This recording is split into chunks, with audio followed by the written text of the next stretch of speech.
तो अपना next question है based on impulse. Find impulse given to particle at t equal to 4 second if mass of particle is 2 kg. बच्चों एक बहुत अच्छा क्वेश्चन है, एनसीईआरटी बेस्ड क्वेश्चन है.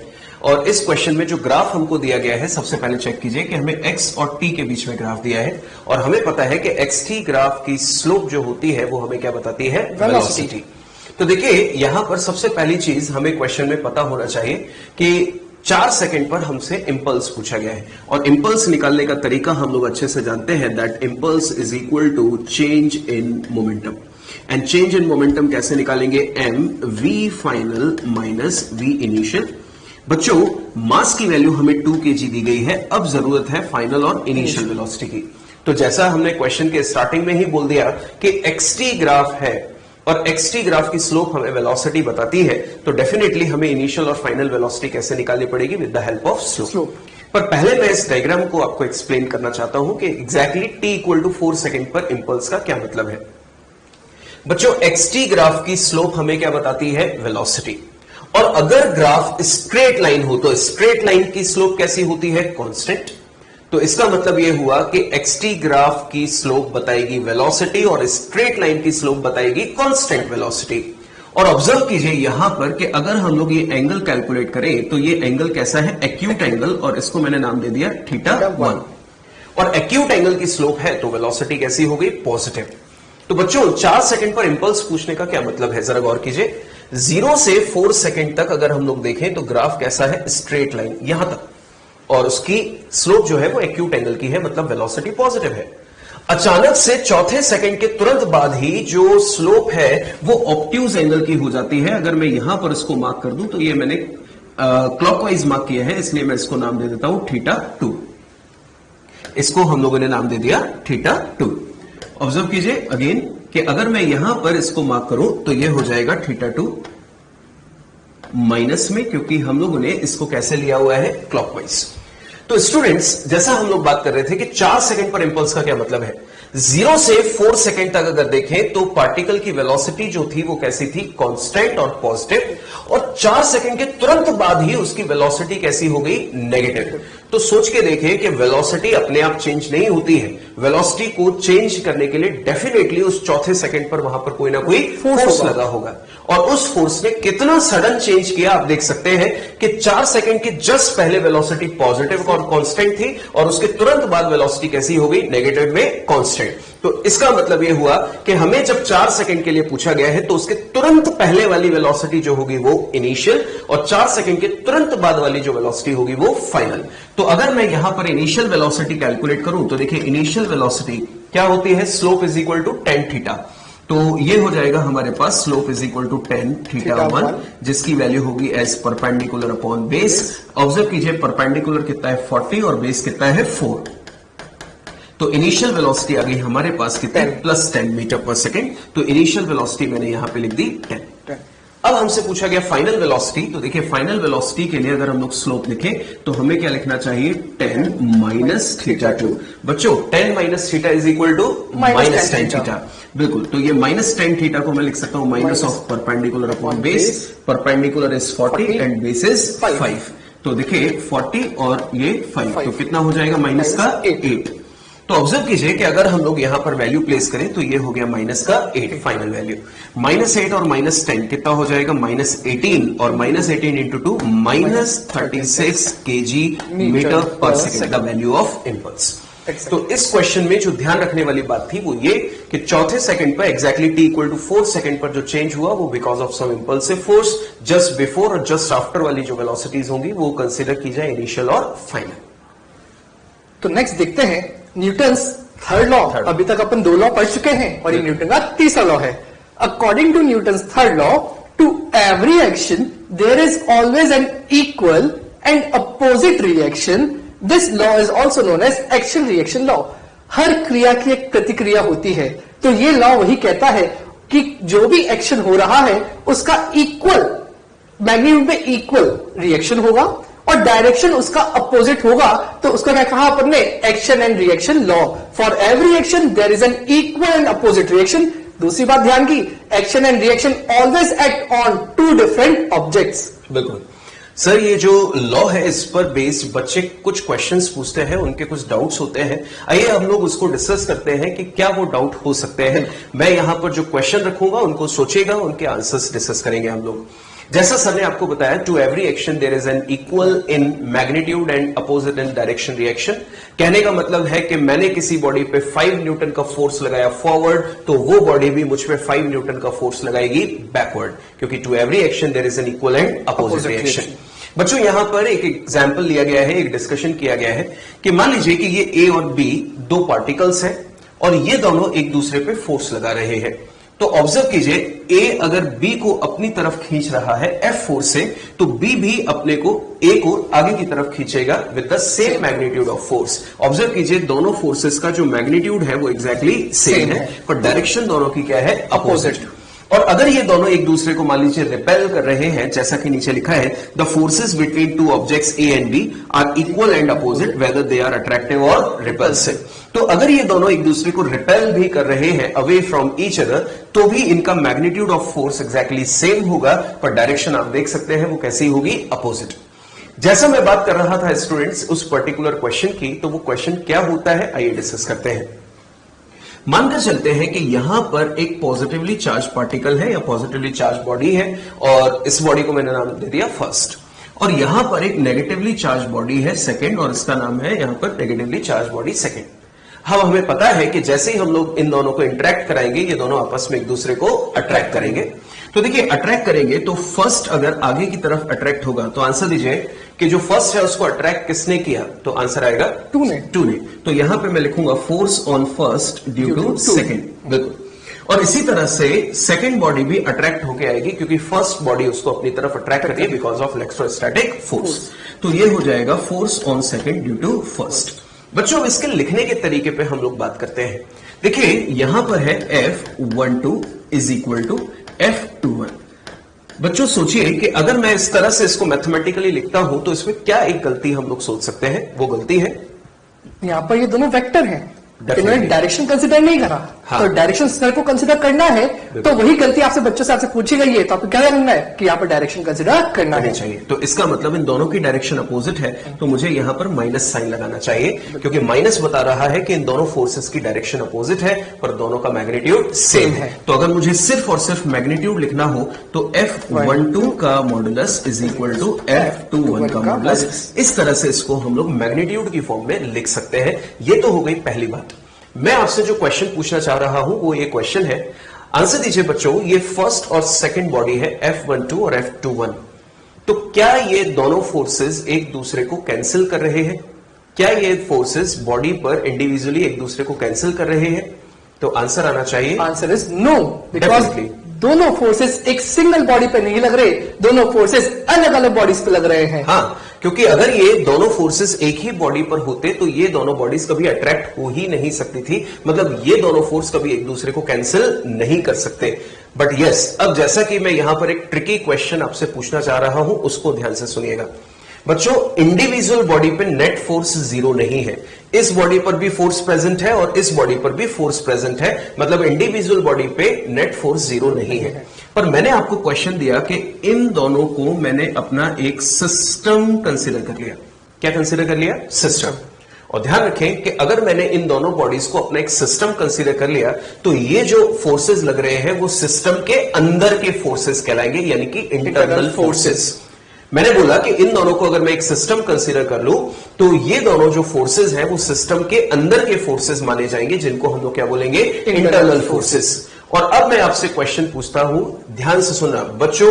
Net force with in the system is zero, because ये दोनों bodies अब एक सिस्टम का पार्ट है। बिल्कुल। तो सिस्टम में जितने मैग्नीट्यूड का फोर्स फॉरवर्ड है उतने ही मैग्नीट्यूड का फोर्स बैकवर्ड है। तो सिस्टम में नेट फोर्स जीरो है, सिस्टम में नेट फोर्स जीरो है, पर on the body net force zero नहीं है। जब मैं बॉडी बोल रहा हूं तो मुझे सिर्फ एक पर्टिकुलर बॉडी से काम है, और जब मैं सिस्टम बोल रहा हूं तो मुझे पूरे सिस्टम को साथ में लेके चलना है। ये बहुत एक कॉमन एग्जांपल हम लोग ले सकते हैं कि मान लीजिए कि हम लोग एक पर्टिकुलर क्लास में बैठे हुए हैं और 50 स्टूडेंट्स उसके अंदर हैं और हमने किसी पर्टिकुलर स्टूडेंट से बात कर रहा हूं।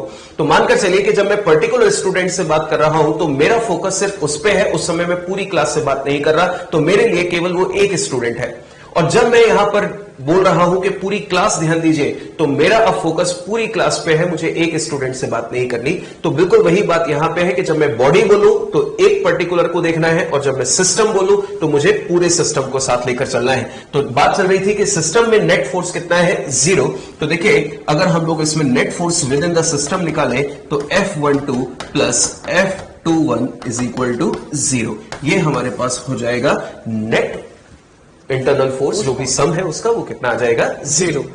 तो नेक्स्ट इसके ऊपर अपन एक देखते हैं कि क्या और केसेस हो सकते हैं। तो अपने पास दूसरा केस है, अगर कोई पर्सन बोट से आउटवर्ड जंप करता है तो ध्यान देना, जब वो बाहर जंप कर रहा है तो उसने बोट को पीछे धक्का दिया, तब जाके तो बोट ने उसको आगे धक्का दिया, तभी तो वो आगे जंप कर पाया। बेटा जब अपन चलते हैं तो कहीं ना कहीं अपन अर्थ को पुश करते हैं, तब जाके अर्थ अपने को पुश करते हैं और अपन आगे जाते हैं। तो अगर उसको बोट से बाहर कूदना है तो पहले वो बोट को ही पुश करा, बोट साथ के साथ सेम टाइम पर उसको आगे भी पुश कर रही है। तो आप देख सकते हो वो तो आगे आ गया, बोट पीछे चली गई। तो एक्शन रिएक्शन लॉ कैसे वर्क कर रहा है, दोनों पे फोर्स लगा तो सही, equal in magnitude but opposite in direction. बहुत अच्छा एग्जाम्पल सर आपने बताया। और ऐसे ही बच्चों ये दूसरा एग्जाम्पल आप देख सकते हैं एक बलून का।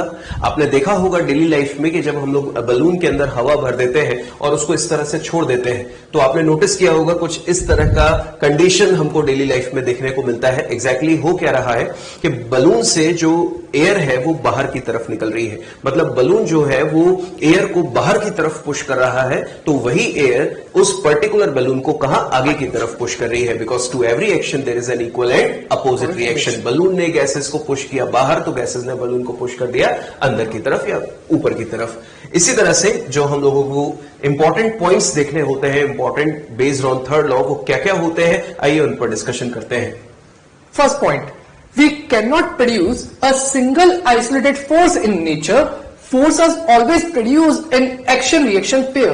अगर आपसे बोला जाए कि एक चार्ज पार्टिकल पे फोर्स लग रहा है, तो आप बोलोगे सर वो फोर्स आया कहां से? ऑब्वियस सी बात है, दूसरे किसी चार्ज पार्टिकल लगाया हुआ, हो सकता है अट्रैक्टिव हो सकता है रिपल्सिव हो, पर क्या वो फोर्स अकेला एक था या उसने भी दूसरे पे क्रिएट करा, दूसरे पे क्रिएट करा? इसका मतलब दोनों फोर्सेस मिलकर एक्शन रिएक्शन पेयर बने। तो हमेशा जो फोर्सेस होती है कभी सिंगल आइसोलेटेड नहीं होती है, हमेशा किस फॉर्म में होती है, एक्शन रिएक्शन पेयर के फॉर्म में हो सकती है। और ध्यान रखना, action reaction pair same object पे नहीं होता, अलग अलग ऑब्जेक्ट पे होता है। इसी तरह से बच्चों जो दूसरा पॉइंट है वो लिखा हुआ है, एक इंपॉर्टेंट पॉइंट है, there is no time gap between the action and reaction, so we can not say that action is the cause and reaction is its effect. कहने का मतलब है कि एक्शन और रिएक्शन के एक्टिवेट होने में कोई टाइम गैप नहीं होता, जिसकी वजह से हम लोग ये नहीं बता पाते कि एक्शन कौन है और रिएक्शन कौन है। इसीलिए क्वेश्चन सॉल्व करते टाइम हम लोग ऐसा कंसीडर कर लेते हैं, मान लेते हैं कि एक ने एक्शन कर दिया तो दूसरे ने रिएक्शन दे दिया। जैसे कि एक एग्जाम्पल यहां पर आपको बताया गया है, ऑब्जर्व कीजिए कि ये पर्सन जो है वो स्विमिंग कर रहे हैं। तो नोटिस किया होगा आपने, जब हम लोग स्विमिंग करते हैं तो ऐसा नहीं होता कि हम पानी को पहले बहुत सारा पुश कर देते हैं पीछे एंड देन वेट कर रहे होते हैं कि पानी अब हमको आगे की तरफ पुश करेगा। जिस टाइम पर एक्शन रिएक्शन की अगर हम लोग बात करें कि पीछे पुश करते हुए ही हम लोग आगे बढ़ जाते हैं, तो बता ही नहीं सकते कि किसने एक्शन किया और किसने रिएक्शन किया, बिकॉज इनके बीच में एक्टिवेशन का कोई टाइम गैप नहीं होता। बिल्कुल, any one force can be action and other is reaction. जैसा सर ने भी कहा कि हो सकता है अगर मैं इस बॉल को धक्का देता हूं तो ऐसा मैं सोचता कि मैंने धक्का दिया, जब मैंने टच करा तो उस टाइम बॉल भी तो मुझे धक्का दे रही है, ताकि तभी तो वो खिसक नहीं रही और मुझे भी नहीं खिसका रही है। इसका मतलब एक्शन रिएक्शन के अंदर you can not say who is doing action and who is receiving the reaction. Anyone can do the action and other one can do the reaction. बच्चों अपना नेक्स्ट पॉइंट है, action and reaction is also applicable between bodies which are not in physical contact. इसके तो बहुत सारे examples हैं, there are so many examples जो हम लोगों के लिए वेल नोन है। First one, electrostatic force.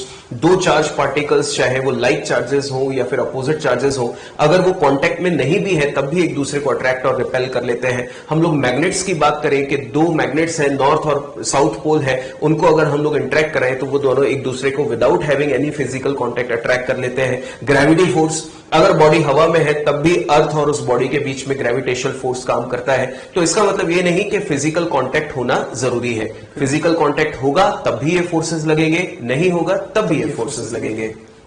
Next, action reaction law is applicable to all interaction forces, example gravitation, electrostatic, electromagnetic, tension, friction, viscous force etcetera. तो just अभी आपको sir ने बताया, जैसे आपने पहले वाला एग्जांपल देखा, पॉजिटिव नेगेटिव चार्ज है, इलेक्ट्रोस्टैटिक फोर्स है, तो जरूरी नहीं वो दोनों कांटेक्ट में होंगे तब भी कपल फॉर्म में होंगे, और नहीं होंगे तब भी वो कपल फॉर्म में होंगे। मतलब कपल फॉर्म का मतलब हो गया एक्शन रिएक्शन फॉर्म में होंगे। इसके बाद स्टूडेंट्स अपने पास जो नेक्स्ट एंड मोस्ट इंपॉर्टेंट, मैं यहां पर मार्क कर देता हूं मोस्ट इंपॉर्टेंट पॉइंट, इसमें गलती नहीं होनी चाहिए, इसको हम लोग ध्यान से समझें। ऑब्जर्व कीजिए स्टूडेंट, लिखा हुआ है action and reaction never cancel out each other because they act on two different bodies. Third law के स्टार्टिंग से ही सर और मैं आपको लगातार बोलते जा रहे हैं कि ये दोनों फोर्सेस अलग अलग बॉडी पे लगते हैं। जैसा कि आप यहां पर ऑब्जर्व करें कि एक माइनस और एक पॉजिटिव चार्ज है, ये दोनों आपस में एक दूसरे को अट्रैक्ट कर रहे हैं, क्योंकि प्लस माइनस पे फोर्स लगा रहा है और माइनस प्लस पे फोर्स लगा रहा है। इसका मतलब ये दोनों फोर्सेस अलग अलग बॉडी पे लगते हैं, और अलग अलग बॉडी पर लगने की वजह से ये फोर्सेस एक दूसरे को कैंसिल नहीं करते। इमेजिन कीजिए कि अगर ये कैंसिल कर देते तो कोई एक्टिविटी पॉसिबल ही नहीं थी। हम बात कर रहे थे स्विमिंग की, तो हम कितना ही स्विमिंग कर लेते, हम पानी पे फोर्स पीछे लगा रहे हैं, पानी हम पे आगे लगा रहा है, अगर ये फोर्सेस कैंसिल हो जाते तो हम कभी मूव ही नहीं कर सकते थे। तो ध्यान रखें, ये फोर्सेस हमेशा अलग बॉडी पे लगते हैं, इस वजह से कभी एक दूसरे को कैंसिल नहीं करते। नेक्स्ट, इसका एग्जांपल्स हैं walking, swimming, recoiling of gun when a bullet is fired from it, rocket propulsion. जैसा आप यहां पर देख सकते हो, जैसे ही कोई भी गन फायर होती है, कोई भी रॉकेट फायर होता है, उस केस में जो एक गन होती है उसको भी पीछे हल्का सा झटका लगता है। यहां पर आप देख सकते हो रिकॉइलिंग, यहां पर आप देख सकते हो रिकॉइलिंग। अगर आपने कभी एक्चुअल देखा बॉफोर्स को चलते हुए, तो उस केस के अंदर भी जो उसके साइड्स में ऐसे लेग्स क्रिएट करते हैं ताकि वो जर्क्स को संभाल पाए with the help of shockers. तो हर एक्शन में क्या होता है, रिएक्शन होता है और डिफरेंट ऑब्जेक्ट्स पे होता है। बिल्कुल। इसके बाद हम लोग बात करते हैं बच्चों वेरियस फोर्सेस इन नेचर, और उसमें सबसे पहला है वेट। देखिए बच्चों, वेट जो फोर्स होता है, इसमें सबसे पहला क्वेश्चन बच्चों का जो सर डाउट होता है वो ये कि वेट फोर्स कौन लगाता है। बॉडी लगाती है, सरफेस लगाती है, अर्थ लगाती है। तो वही डाउट हम लोग यहां पर पहले क्लियर करना चाहते हैं कि एग्जैक्टली वेट क्या होता है। तो वेट वो फोर्स होता है जो अर्थ उस ऑब्जेक्ट पे लगाती है जो उस फील्ड के अंदर होता है, जो अर्थ की ग्रेविटेशन फील्ड के अंदर होगा। तो यहां पर क्या है, the weight of a body is a force acting on a body towards the centre of the earth. हमेशा weight towards the centre of the earth की तरफ लगता है। चाहे ऑब्जेक्ट अर्थ की कोई सी भी साइड हो, हमेशा वो सेंटर ऑफ द अर्थ की साइड लगेगा। Weight is the gravitational force with which the earth pull an object. हमेशा ग्रेविटेशनल फोर्स अट्रैक्टिव होती है, रिपल्सिव कभी नहीं होती, इसलिए वो अर्थ हमेशा उसको अपनी तरफ पुल करती है। The weight of an object is mg, where g is the acceleration due to gravity. Sir यहां पर बच्चों का एक डाउट होता है कि अगर हम लोग यहां पर लिखें कि W is equal to mg, जिसको हम लोग वेट डिफाइन कर रहे हैं, क्या ये कुछ ऐसी कंडीशंस हो सकती हैं जिसमें बॉडी का मास तो कांस्टेंट है, मतलब मास तो फिक्स है, पर उसका वेट वेरी कर रहा है? Yes sir, it can be possible कि उसका वेट वेरी करे, बिकॉज जो वेट है उस केस में ये एक्सेलरेशन ड्यू टू ग्रेविटी बहुत बड़ा रोल प्ले कर रही है। अगर acceleration due to gravity change होगी तो वेट चेंज होगा। हाँ बिल्कुल, क्योंकि हम लोग जानते हैं कि जी एक्सेलरेशन ड्यू टू ग्रेविटी अर्थ के अलग अलग प्लेसेस पे अलग अलग हो सकता है, पोल्स पे अलग है, इक्वेटर पे अलग है, किसी दूसरे प्लैनेट पे चले जाए तो जी की वैल्यू अलग है। तो इसका मतलब एक पर्टिकुलर मास के लिए जो बॉडी का वेट है वो वेरी कर सकता है, डिपेंड्स ऑन द कंडीशंस। बच्चों देखिए यहां पर आप देख पा रहे हैं कि किस तरह से फोर्स लगता है। To every action there is an equal and opposite reaction, और सर ने बताया था कि नेचर में कोई भी फोर्स ऐसा नहीं है जो आइसोलेटेड हो। आप ऑब्जर्व कर रहे हैं कि यहां पर एक अर्थ हम लोगों ने कंसीडर की है, ये अर्थ का सेंटर है, और ये वो एक स्मॉल एम मास की बॉडी है जिसको अर्थ अपनी तरफ अट्रैक्ट कर रही है। तो देखिए यहां पे लिखा हुआ है body of mass small m. अब हमें पता है, जैसा सर ने आपको बताया, कि अर्थ इसको अपनी तरफ अट्रैक्ट करेगी, the gravitational pull of earth on the body known as its weight. तो ये फोर्स जो लग रहा है वो हमेशा कहां लग रहा है, अर्थ के सेंटर की तरफ। तो ऑब्जर्व कीजिए, अर्थ ने इस बॉडी को अट्रैक्ट किया नीचे की तरफ। तो आंसर दीजिएगा आप एक्शन रिएक्शन लॉ के बेस पर, इसको कंप्लीट कीजिए। अर्थ ने बॉडी को अट्रैक्ट किया डाउनवर्ड, अर्थ ने बॉडी को अट्रैक्ट किया डाउनवर्ड, तो बॉडी भी अर्थ को अट्रैक्ट करेगी upwards with the same magnitude of force. तो वही चीज लिखी गई है। देखिए यहां पर लिखा हुआ है mg force on body by earth, और ये mg जो फोर्स ऊपर लग रहा है वो क्या लिखा है, बाय बॉडी ऑन अर्थ। पर सर यहाँ बच्चों में एक क्वेश्चन आता है जी। अगर दोनों पे सेम फोर्स लग रहा है तो बॉडी तो नीचे आ रही है, पर क्या ये अर्थ भी बॉडी की तरफ जाती है? बिल्कुल सर, एक्चुअली में होता क्या है कि जो अर्थ है उसका मास बहुत ज्यादा है, और मास बहुत ज्यादा होने की वजह से उसका जो एक्सेलरेशन होगा वो बहुत नेग्लिजिबल होगा, जो हमें पता नहीं चलता। और वैसे भी हम लोग अभी अर्थ पे हैं, हम लोग अर्थ के मोशन को फील नहीं कर सकते क्योंकि अर्थ के रिस्पेक्ट में हम लोग रेस्ट पे हैं। पर डेफिनेटली ये बात सही है कि मास ज्यादा होने की वजह से हम लोग उसके मोशन को फील नहीं कर पाते, अदरवाइज अर्थ भी ऊपर की तरफ अट्रैक्ट होगी। इस पर्टिकुलर डायग्राम में हमने ऐसा शो किया गया है। बिल्कुल। तो लास्ट एक लाइन और पढ़ लेते हैं। According to Newton third law the body applies an equal and opposite force on the earth. जैसा सर ने आपको यहां पर समझाया, अगर बॉडी पे mg लग रहा है तो same to same force body भी अर्थ के ऊपर अपवर्ड की साइड mg के बराबर लगा रही है। बिल्कुल। जो हम लोग डिस्कस कर रहे हैं अब न्यूटन के थर्ड लॉ की एक application, that is rocket propulsion.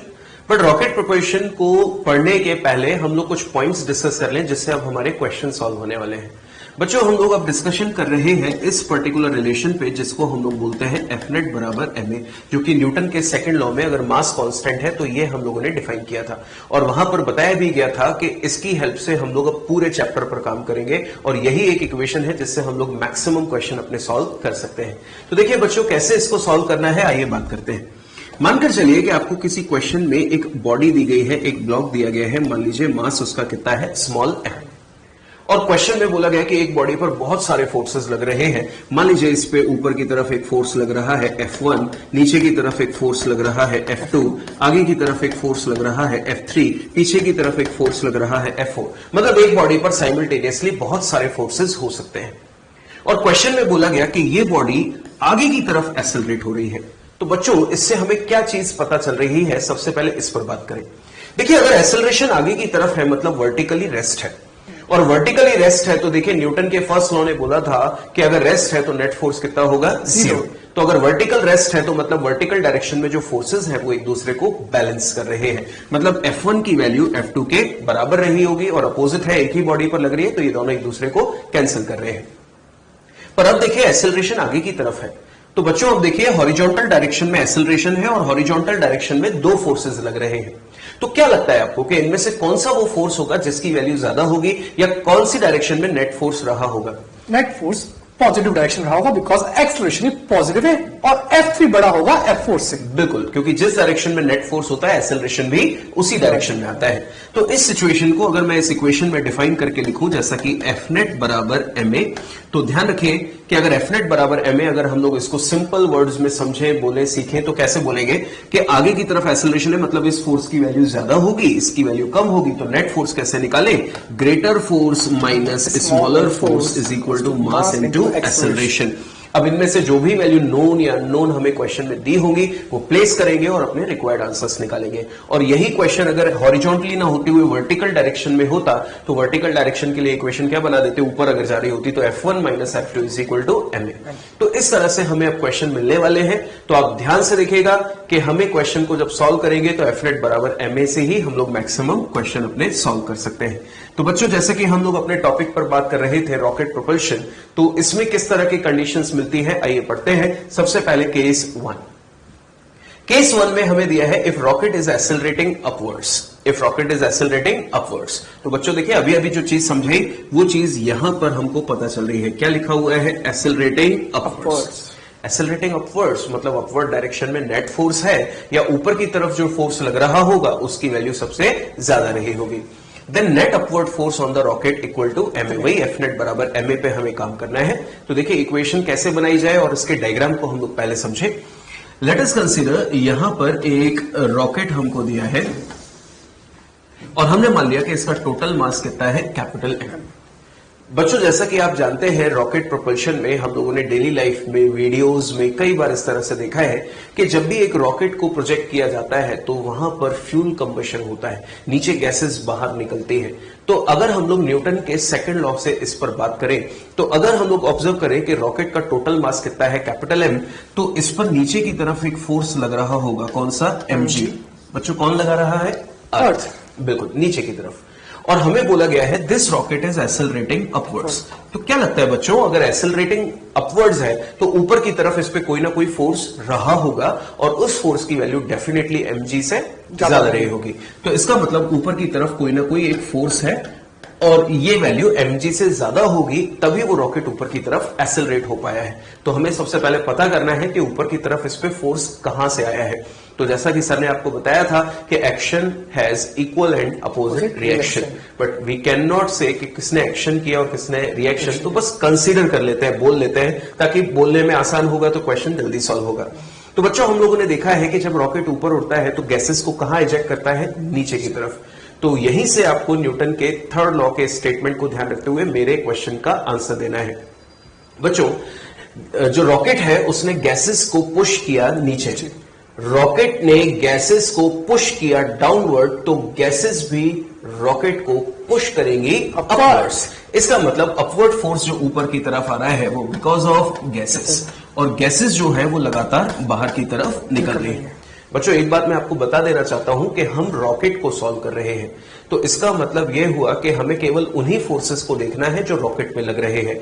Gases बाहर जा चुकी है, वो हमारे क्वेश्चन का पार्ट नहीं है। गैसेस पे कितना फोर्स लगा उससे हमें मतलब नहीं है, बट यस हम ये जरूर बोलेंगे कि रॉकेट ने गैसेस को जितना फोर्स लगाया नीचे, उतना ही फोर्स गैसेस भी रॉकेट पे लगाएंगी ऊपर, because to every action there is an equal and opposite reaction. और ऊपर की तरफ जो फोर्स लगेगा उसको हम लोग जनरली अपने क्वेश्चन प्रैक्टिस में लिखा हुआ देखते हैं थ्रस्ट फोर्स, जो गैसेस ने रॉकेट को ऊपर की तरफ प्रोवाइड किया। बच्चों हम लोग जानते हैं कि जब रॉकेट प्रोपल्शन की बात आती है तो वहां पे फ्यूल लगातार बर्न होता है। आंसर दीजिए, फ्यूल अगर बर्न हो रहा है तो मास वेरी कर रहा है। जैसा कि सर ने आपको बताया था न्यूटन के सेकंड लॉ में कि अगर मास वेरी कर रहा है तो वहां पर आपको डेफिनेटली dm/dt की वैल्यू गिवन होगी, निकालनी होगी, और उसको पहचानने का तरीका उसकी यूनिट होगी, kg पर सेकेंड। तो बच्चों अगर हम लोग फोर्सेस की बात करें तो मास अगर वेरी कर रहा है तो उस केस में जो फोर्स रॉकेट ने गैसेस पे लगाया होगा वो होगा vdm/dt। तो गैसेस ने भी रॉकेट पे ऊपर की तरफ जो थ्रस्ट फोर्स लगाया होगा वो क्या होगा, vdm/dt। बच्चों एक चीज मैं आपको क्लियर कर देना चाहता हूं, यहां पर मैंने लिखा हुआ है vr। vr का मतलब होता है relative velocity of exhaust with respect to rocket. Relative velocity of exhaust with respect to rocket. ध्यान रखें कि VR हमें क्वेश्चन में इसी तरह से लिखा हुआ मिलता है, the velocity of exhaust with respect to rocket. इसका मतलब हमसे रिलेटिव वेलोसिटी की बात की गई है। तो देखिए बच्चों अब यहां पर ऊपर की तरफ एक्सेलरेशन है तो डेफिनेटली कौन सा फोर्स ज्यादा रहा होगा, थ्रस्ट। तो अगर हम लोग यहां पर इक्वेशन लिखें तो ये लिखा हुआ है F नेट यानी कि net upward force is equal to ma। तो बच्चों हम पहली बात कर चुके हैं, इस फोर्स की वैल्यू ज्यादा होगी एज कंपेयर टू mg। तो देखिए v dm/dt minus mg is equal to ma, और इसको अगर हम लोग यहां पर सिंप्लीफाई करना चाहें तो ये हो जाएगा v relative dm/dt is equal to mg plus a। अगर इसको हम लोग राइट साइड शिफ्ट कर दें तो ये हो जाएगा mg प्लस a। बच्चों अगर हम लोग हर एक पॉइंट को यहां डिफाइन करें तो vr का मतलब लिखा हुआ है v relative is the relative velocity of ejected mass respect to rocket. dm/dt का मतलब होता है rate of fuel combustion, rate of fuel consumption या रेट ऑफ फ्यूल कंबशन, जैसा भी क्वेश्चन में लिखा हुआ मिल जाए। m यहां पर जो मास ऑफ रॉकेट है बच्चों, इसको थोड़ा सा ध्यान से समझिएगा। हमें क्वेश्चन में पता है कि मास लगातार वेरी कर रहा है। मानकर चलिए कि रॉकेट जब उड़ा यानी कि इनिशियली उसका मास था 1000, मान लेते हैं 1000 था, और क्वेश्चन में बोला जा रहा है कि फ्यूल लगातार बर्न हो रहा है 50 किलोग्राम पर सेकंड, और क्वेश्चन में बोला गया 10 सेकंड बाद एक्सेलरेशन निकालिए। तो सोच के देखिए कि 10 सेकंड में तो बहुत सारा फ्यूल जल गया। अगर 50 केजी पर सेकंड जल रहा है तो 10 सेकंड में कितना हो गया, 500 केजी। तो आंसर दीजिए, अगर मुझे 10 सेकंड बाद एक्सेलरेशन निकालना है तो मास ऑफ रॉकेट क्या रखा जाएगा, जो 10 सेकंड बाद का होगा।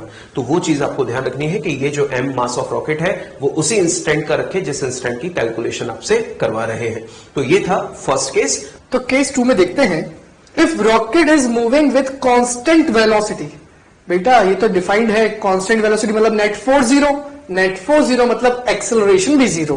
तो यहां से अपन इतनी सी बात समझ सकते हैं कि अगर एक्सेलरेशन जीरो है तो क्यों ना ऊपर वाली इक्वेशन यूज कर लेते हैं, तो एक्सेलरेशन जीरो हो गया। एक्सेलरेशन जीरो तो v relative dm by dt किसके बराबर, mg के बराबर, इसलिए अपने क्या लिख दिया, v relative dm by dt is equals to mg। इसका मतलब इस केस में upward thrust is equal to downward gravitational force. तो रॉकेट जो है वो कांस्टेंट वेलोसिटी से उड़ रहा है और जो उसका अपवर्ड थ्रस्ट है वो mg के बराबर है। सर यहां पर बच्चों को कुछ क्वेश्चंस इस तरह के देखने को मिलते हैं। एक डाउट आता है बच्चों को कि सर अगर फर्स्ट केस में वहां पर लिख दिया जाए कि rocket is projected in gravity free space, तो ऐसी सिचुएशन में हमें क्या करना चाहिए? जैसे सर के वर्ड में ही आंसर छुपा हुआ है, ग्रेविटी फ्री स्पेस, इसका मतलब जी की वैल्यू क्या, जीरो। इसका मतलब जो वहां पर जो भी प्लेनेट होगा या प्लेनेट नहीं भी, जिसके पास कोई ग्रेविटी नहीं है, तो उस केस में वो नीचे पुल ही नहीं करेगा, नीचे पुल नहीं करेगा तो ये mg नहीं होगा। ये mg नहीं होगा तो सिर्फ और सिर्फ अपवर्ड थ्रस्ट होगा।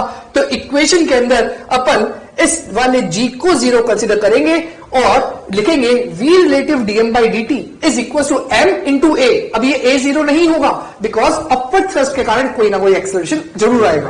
बिल्कुल। और बच्चों यहां पर एक इस तरह के स्टेटमेंट्स भी दिए जाते हैं क्वेश्चन में, the rocket is about to launch या rocket just lift it off the launching pad.